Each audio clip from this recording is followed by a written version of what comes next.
Hello, everyone. Welcome to another episode of Ask Dr. Margaret. Are you thinking about starting therapy but worry about sitting across from a stranger to talk about your problem? If this is you today, I'm inviting my friend and colleague, Dr. Caroline Vetter, to talk about how to have psychotherapy with a horse. Hi, Dr. Vetter. Thank you for coming on my show. Yes, hello. It's great to be here. Thanks for having me. Hi, everyone. So, my name's Dr. Caroline Vetter, and I'm a licensed clinical psychologist and also a certified equine therapist. And I work in partnership with a couple agencies that provide equine assisted psychotherapy in the Bay Area in California. And I am also an avid horsewoman, so I do horsey things outside of horse therapy. So you have your own horse, right? I know. I don't actually. I wish Ah, I did. They can be uh-huh. kind of expensive to upkeep. Yeah, One day I will.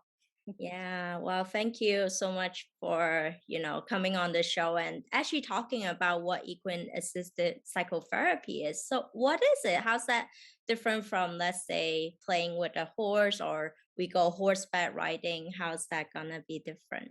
Yeah, great question. So, simply put, equine assisted therapy or EAP, is sort of an abbreviation we use for it, involves interactions and activities with horses that are designed by the treatment team, which is most often a mental health specialist, and also someone who is an equine specialist. And that's someone who has a lot of experience with horses and working with horses, but not necessarily someone who has a mental health background.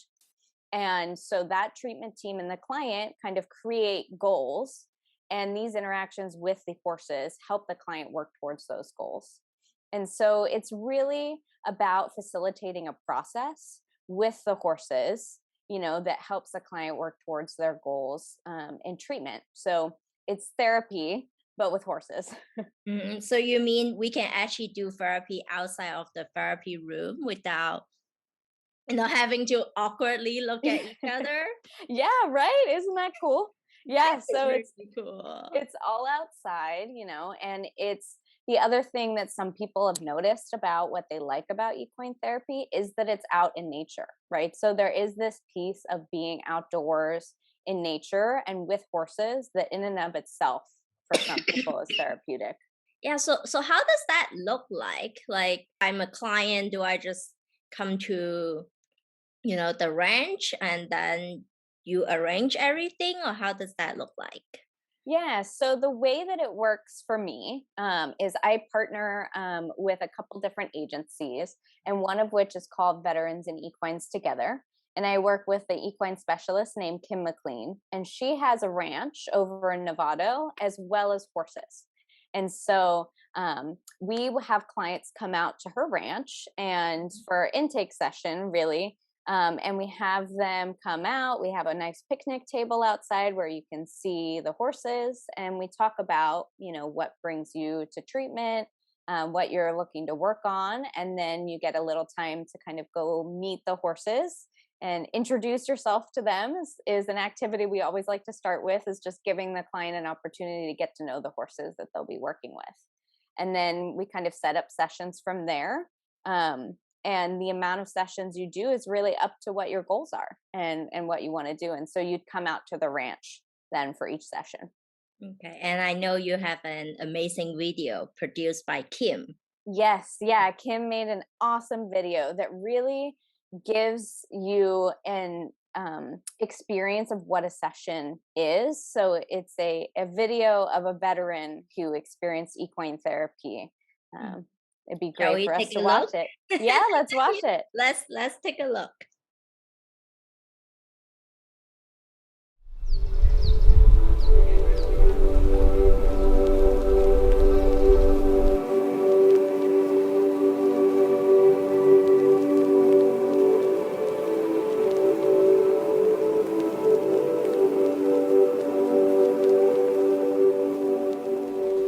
When veterans come out to the park, it's a relaxed environment. So number one, they're surrounded by nature and they're surrounded by horses. Horses are very intuitive. They pick up on our emotions and they pick up on our energy.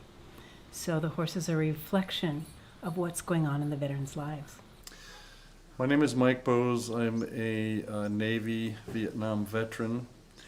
I've been coming to the equine therapy for about 7 sessions. It's helped me immensely. I have anger issues, and it has helped me understand where some of my anger comes from. Horses are fight or flight animals. They're also prey animals. So they're constantly paying attention to their surrounding. And guess what? So are our veterans. So immediately, horses and veterans seem to understand one another. A couple sessions ago, I had a realization that I have PTSD, and I didn't know for 45 years. Since I've been in the Vietnam War, I didn't realize I had that problem. One amazing story. We had a veteran that came out to us, and we asked him what his intention was for that day. And he said to get over what it is he has. And he broke down and he started to cry. One of the horses that was 10 feet away came up to him and put his head right in his chest. The veteran was very surprised and looked at us and said, "Did you train the horse to do that?" And we quietly shook our heads no. It was very intense, very emotional for me. That was right out here in the arena. It's really about creating a metaphor in the arena, kind of externalizing with the horses what's happening with the veteran so that it's a little easier to talk about and describe. So the activity that we chose for that veteran that day was to go over and in buckets, we have buckets filled with items, to go over and choose an item that represented what it is he has. So he went over and he spent some time with the buckets, and he came back empty-handed. And he said, it's all the items in the bucket that remind him of the military. He said, it's complicated, there's many layers. We asked him to lead the horse around the arena carrying the bucket and to tell the horse about all the items in the bucket. And when he gets down to the far end of the arena, to go ahead and set the bucket down. And then come on back. So the two of them take off walking together, and pretty soon we see them stop. And they walk a little while farther, and they stop again. And when they get down to the far end of the arena, we see the veterans set the bucket down. And as they're coming back to us, they make 2 circles. And then they come on back. So we said to the veteran when he gets back, very simply, we said, "What happened out there?" And his reply was, "Well, it felt really good to talk to the horse, to tell the horse about the items. I needed to talk to somebody." And then he said the horse stopped twice because I wasn't ready to go on. And then we asked him what it was like when he set the bucket down. And he said, oh, like a weight had been lifted. And then he got very excited and he said to us, and then the horse took me in 2 circles. He said, that's because I don't have any focus. I don't have any direction in my life. The horse took me in circles twice so I would get it. That was an incredible story. For me, the biggest thing is that these animals are so muscular and gigantic and massive, and yet they're so gentle. So to me, it's a lesson, because I'm a big person, I intimidate people, not intentionally, but you can be big and you can be gentle at the same time. So I've learned that from being around the horses. We do blood pressure checks here, so we check their blood pressure before we go in the arena, and then we check it when we get out. And almost always people's blood pressure goes down. And I'm extremely grateful for this program. And it's beautiful being out here in the at Point Reyes, and the horses are wonderful, and just being around the animals makes you feel good. So it's really been a very good deal for me, and I appreciate it.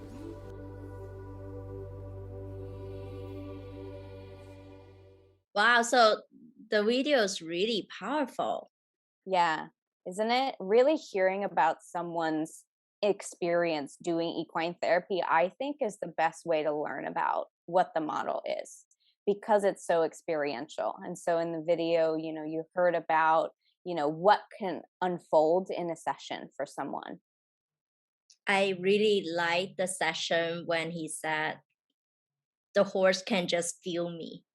Yeah, right? Yeah, it's really beautiful, the sort of interactions that horses and humans have. And as a facilitator, it's really nice to witness those things unfold. And, a lot goes unspoken actually in these sessions. So there's a little bit less talking going on than, traditional talk therapy, and a Mhm. lot more of this felt sense of being with each other, and being together. And I think the horses, as part of that, really bring us into that space because they're unique, really unique animals in that way. Mm. I'm actually wondering how much of the therapy is therapist versus horse or a combination. Yeah. So I think it's it really is a combination, right? So there are the pieces that the therapist can help kind of create a treatment plan to work towards the goals. But Mhm. really, the real therapist, as I see it, is the horse or the horses. I Mm. think they do such a wonderful job of holding space for everyone, every being, not just humans, but other horses, right? Mhm. Horses live in a herd. They're naturally herd animals, and so they're really group minded, which isn't the case always with other humans. So they bring this sense of community to a session, which can be really comforting right from the start. And how's that different from, let's say, I just play with a horse, right? If horse Yeah. is, you know, the main source of therapist, how come I can't just go on a horseback riding and groom the horse? I can see that as very therapeutic too. Yeah, absolutely. And I agree. I find those things also very therapeutic. I've been riding for many years and I love just being around them. And so, the biggest difference is that when you go to a horseback riding lesson or when you go spend time with horses, if you have access to them, the focus is on, horsemanship and what you can learn about how to work with horses.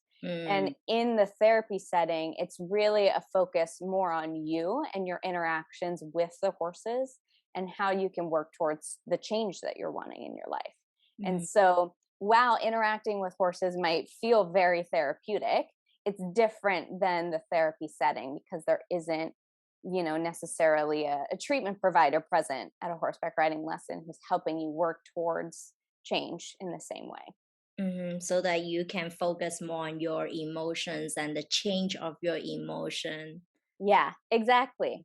And through a session, right, you do get time to spend with the horses. And sometimes in sessions, we do have brushes, right? So, like, there might be a grooming activity that you do that whole session. And then what's different is that if you were to go just interact with horses, you might not talk about what unfolded after, right?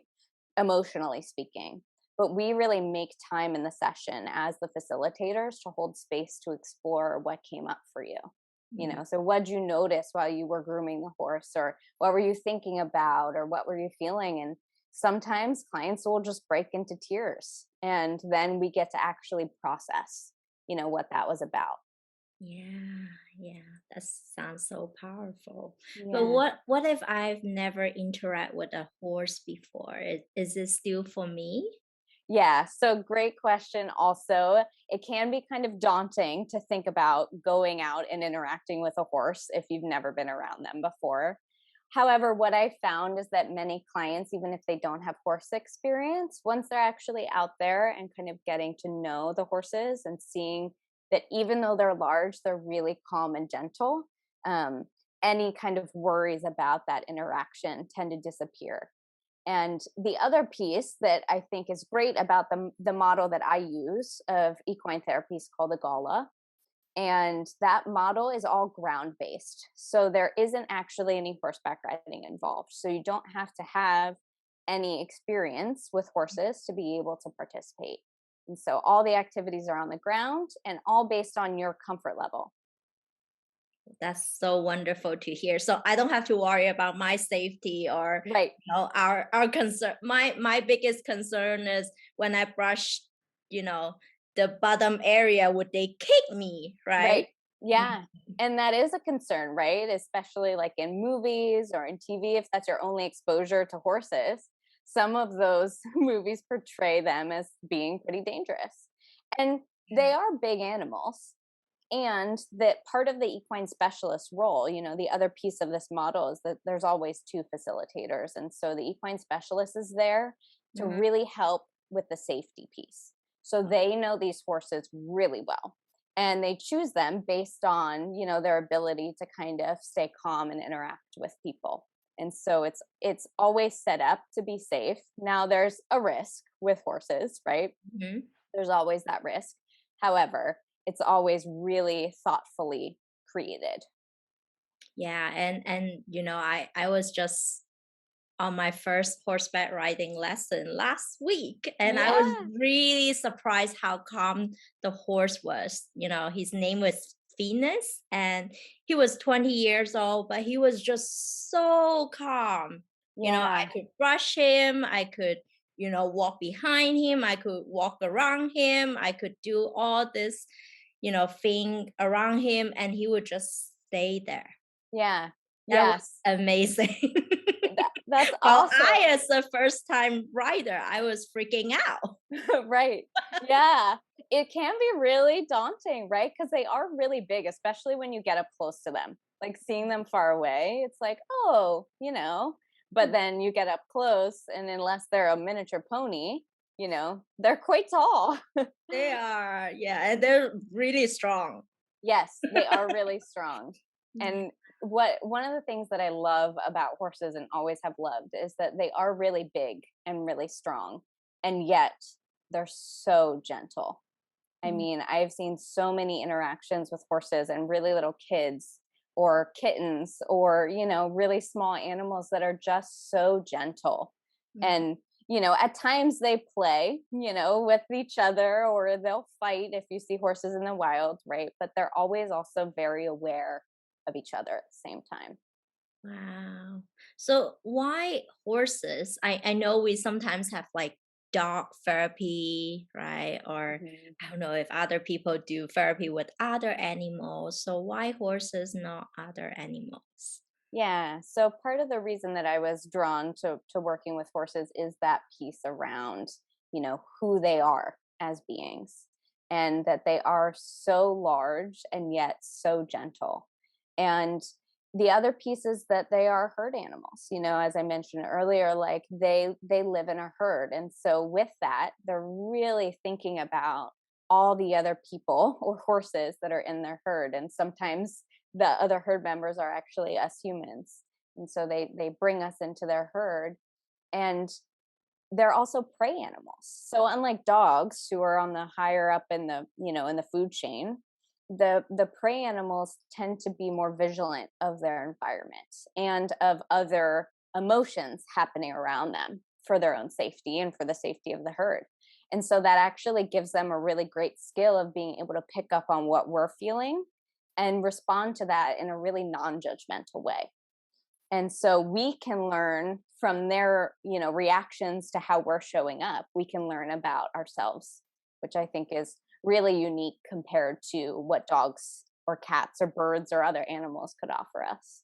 Mm. Or like our own bias towards them, right? Like I Yeah. was freaking out when Venus was just like standing there, like minding his own business. Right, right. And so that we could work with that. Say that was a session, right? We could work with, well, what is worrying in this situation, right? And really focus on the things coming up for you and noticing, right? Like the horse is standing still. So then what's the concern there, right? And so then that's the therapy piece that's different than the horseback riding piece, right? I doubt the horseback riding instructor came up and processed that with you. Yeah. Yeah, yeah. So, who would benefit from it? We mentioned a little bit about trauma, anxiety. Like, how severe should someone's mental health be to consider horse, equine assisted therapy? Yeah. So, yeah, as you noticed in the video, veterans, that's a population that it seems are drawn to really interacting with horses and being outdoors. And that's one that we at Veterans and Equines Together have worked with. And also, a lot of different people could benefit from equine therapy. As far as severity of mental illness goes, I think someone who could benefit from talk therapy could benefit from equine therapy. And, ranging from, kids and families through adults and older adults. And really, it can be a primary treatment and it also can be an adjunct treatment. And so that's the other piece about the equine therapy that I like, is that it can be either thing. And so we've had clients who are in regular talk therapy and then come out to equine therapy because they're feeling stuck somewhere. And they come out to equine therapy and all of a sudden something shifts, with the horses. And it's maybe because we aren't trying to talk about what that thing is and the horses are just there and the space is open for whatever to come up, or maybe it's, just being in a different environment that helps. And so that's one thing that can be useful. And also, as a primary treatment, if like say, we've had quite a few clients with anxiety, which I think is something that's very common right now, especially with COVID. Anxiety is just on the rise. And that's something I think that equine therapy is really helps with, because horses are so present moment focused. And I found that kind of being in the present moment is a great way to combat anxiety. So we can kind of learn from horses in that way and take that in. Yeah, and equine therapy is evidence-based treatment, right? It is. Yeah. So the model that I use and that Kim also used, we're both certified in EGALA. And you can actually visit their website if you'd like to learn more. It's egala.org. I'll link it below. Perfect. And so that's evidence-based treatment. It pulls from different theoretical orientations, and it's really strengths-based and client-centered. And so it's very focused on having the client be, the person who helps guide the treatment. And then the mental health professional brings in the sort of theoretical treatment planning piece. And it can be any length of time. Sometimes it's brief treatment, other times it's longer term treatment. And that's just all based on kind of the client's goals. Okay. How can people find you? Let's say if they're like, wow, that sounds amazing. I don't have to seek across a therapist to talk about my feeling. I can just, feel with the horses first. How do people find you or find equine therapy? Yeah, great question. So you can find me on my website, drcarolinevetter.com. Also on Veterans and Equines Together, their website, which is veteransandequines.org. And then you have the link to the EGALA website as well. There is a find a provider section of that website. And so if you're not located in the Bay Area in California, you can search for various areas actually around the world. EGALA is an international organization. And then if you want to learn more about the different types of equine therapy, you can also head over to my blog on my website. And I have a blog post about the different kinds and different certifying agencies as well. And also feel free to email me at drcarolinevetter@gmail.com with any questions. And do you offer a free consultation for new clients? I do, yeah. So a free 15 to 20 minute phone consultation. So email me and we can set it up. That's wonderful. And for those of you that are interested in looking like, what does that look like? So in a few weeks, me and Dr. Vetter is gonna arrange a demo session. So, stay tuned and we'll demonstrate to you how does that actually look like. And I'll be your I'll be your guinea pig or the beneficiary of this demo. Yeah. And you can also help kind of explain, now that you've had a horseback riding lesson, really like what it feels like, the difference between the two interactions with horses. Well, wonderful. Thank you so much for, joining us today. And Happy to have you, and I'll see you in the demo session. And for those of you that have any questions about equine therapy, feel free to reach out to Dr. Vetter. Feel free to comment below. If you have other great ideas of, other animal being, you find therapeutic, comment below as well, and we'll see what Dr. Vetter will respond to that as well. Yeah, I'd love to hear. And thanks so much for having me. And I look forward to seeing you out in the arena.